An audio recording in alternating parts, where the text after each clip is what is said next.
मणिपुर थोक्लिबा चाही अमगा थानी हेलक्लबा साथीरबा कांगलुप की इरांग असि लोइसिनबा भारत की प्राइम मिनिस्टर नरेंद्र मोदी अमदी मणिपुर के चीफ मिनिस्टर अनीना कोक चुंगसिनदुना लौफम थोकपा थौदांग अदु लौबा ngamdribasi करिगिनो हाइबा लेबांग मियामना अचौबा वहंग अमा थोरकले प्राइम मिनिस्टर नरेंद्र मोदी बो मणिपुर लाक्तुना लान लोइसिनबा होतनबगी महुता रशिया चतुना लैखिबा अदुगा मणिपुर के चीफ मिनिस्टर एन बिरेना ngasi फाउबा लान थोक्लिबा जिरीबम डिस्ट्रिक्ट खोंगदाबा ngamdana लैदिबा असिसु लेबांग मियामना दुगी मतिक पेंदबा हाइबदु ओइरि लेबाक की लुसिंगबा हाइबदुदी मरैबाक मरमदमदा थोक्लिबा लान अदु हानना लोइसनबा थबक पैखतपा ngamgadabani मदु नत्तना लुचिंगबा अमा ओइबगी पांगल थौना अमदी मरैबाक मियामपु थमोइ सेंगना नुंगसी लोइनना शांति पांबा लुचिंगबनी हाइबा अदु उत्कदौरिबनी अदुबु मियामना पामलिबा असिदी प्राइम मिनिस्टर नरेंद्र मोदी अमदी मणिपुर के चीफ मिनिस्टर अनीना थबक ओइना पांगथोकपा ngamdre तसेंगना हाइरबदा लुचिंगबा अनी असिगे वखलोंदा मणिपुर असी लानथोक्तबा लमदम अमनी हाइना खनबगा चप मानबगुम तौरे लुचिंगबा अनीना मणिपुरदा थोक्लिबा कांगलुप अनीगे साथीरबा लान असी असेंगबा लुचिंगबा अममम ओइरंबा तारबदी लौफम थोकपा थौदांग अदु लौदुना लान असी हेक हौरकपा मतमदा लोइसिनबा ngamlamgadabani maduna lan loisinaba karigumba chapchaba thabak adu paikhatpa ngamdabanina hauzik manipur miyamna lusingba ani ge mafamda thajabadu mangbagum taure maduna leibang miyamna lusingba anida karamba mityeng yengli haibasi khangna leijaba pangal thongna amadi wakhal lausing puthoktuna manipurda thokliba kangrup ani gi lan asi loisinaba hotna fam thoi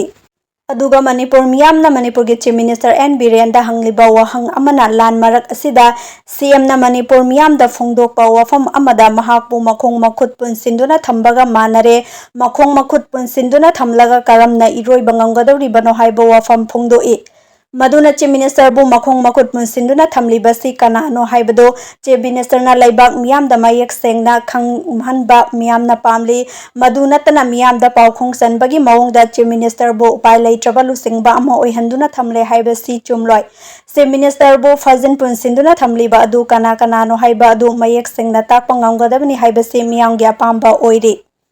Manipur असी शांति लेइतबा हिंसातना थल्लबा लैंगाक शासन लेइट्रबा लमदम अमा हाइबा दु हौजिक ओइरि मसी मतौ करमना कोकहनगदगी हाइबसी मणिपुर लैंगाकना लौखटफम थोकपा थौदांग अदु मसक खंगना लौबा ngamlaba matamdada Manipur इंग तप्पा लमदम अमा हाइबदु ओइबा ngamgani Manipur मियामना हौजिक अवाबा इपाकता इराकनदुना लेइरबसु Manipur गी लैंगाक लोइसिंगदे नुंगाइबा पुंसी मरेल अमदा लेइरि हाइबा याय मदुना नुंगाइबना अवाबा खंगदे हाइबगुम मियामगी अवाबा असि कोकहनबा मणिपुर लेइरंगाकना लौफम थोकपा थौदांग अदु लौबा ngamdaduna लेइथोकपागी अचौबा मरम अमने हाइबदा हाइमनबा थोकलोय मरम अदुना मणिपुर की चीफ मिनिस्टर एन बिरेना मणिपुरदा थोकलिबा साथीरबा कांगलुप अनी की लान असि अथुबा मतमदा लोइसिनबा ngamnaba भारत की प्राइम मिनिस्टर नरेंद्र मोदी गा उनदुना वारी सानबा ताई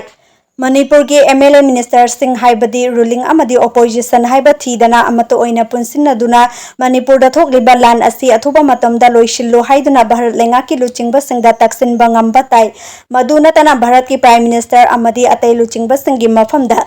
मणिपुरदा थोकलिबा लान असि लोइसिनबा करिगुंबा वाहै अमता हाइजबा ngamdana यामना पांगदबगी सकलोन लौदुना लेइबा तारबदी मणिपुर लेंगाक लेइबगी अर्थ थोकलोय हाइबदो अैखोइगी लेंगाक लोइसिंगना खंगबिगदबनी